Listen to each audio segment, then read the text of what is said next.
Grabe ang Los Angeles Lakers mga boss. Eto na secured ang Game 1 sa NBA Playoffs. At ito mga boss, halina't alamin natin ang naging reaksyon dyan dito nga ni LeBron James dito nga matapos ang laban. Hindi ka nakapanood ng NBA ngayon mga boss, hindi nyo palalagpasin ang video na to.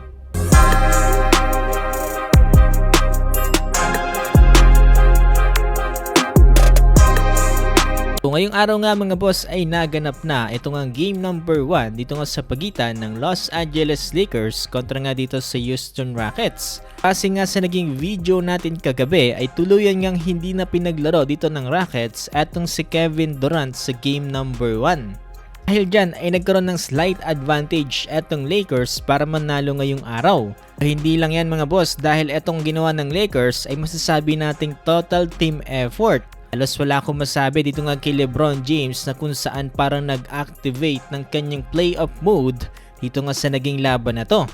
At the age of 41 years old, grabe mga boss, talagang parang hindi tumatanda etong si LeBron James.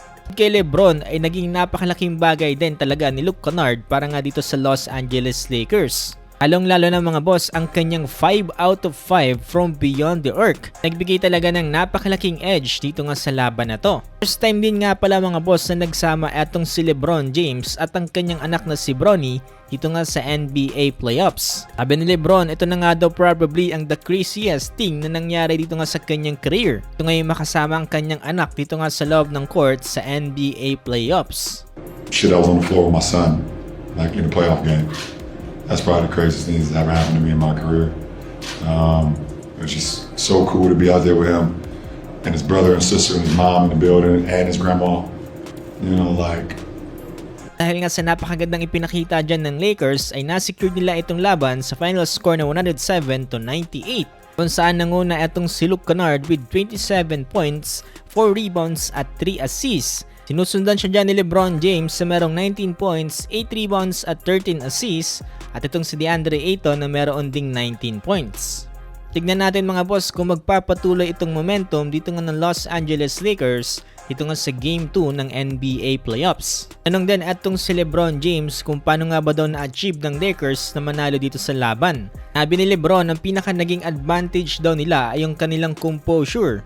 Napaka-solid na coaching dito nga ni JJ Redick. Bukod sa Los Angeles Lakers, eto mga boss ang naging resulta sa naging laban ngayong araw. Panalo ang New York Knicks dito nga kontra sa Atlanta Hawks sa final score na 113-102. Tapos itong Denver Nuggets ay tinalo naman etong Minnesota Timberwolves sa final score na 116-105. Panalo rin etong ang Cleveland Cavaliers kontra sa Toronto Raptors sa final score na 126-113. So tignan natin mga boss kung makakabalik na nga ba etong si Kevin Durant dito nga para sa Houston Rockets dito nga sa kanilang magiging Game 2. Ayon mismo mga boss, dito nga para sa Rockets ay hindi naman daw malaking problema itong natamong injury dito nga ni KD at sigurado naman daw na makakabalik dito nga para sa playoffs. Positibo rin tayo para sa pagpapagaling nila Luka Doncic at Austin Reeves dito para sa Los Angeles Lakers. So hopefully makabalik din sila dito nga sa serye kontra sa Rockets. Kung gusto nyo pa ng more updates sa nangyayari ngayon sa NBA Playoffs ay huwag nyong kakalimutang i-follow itong ating page.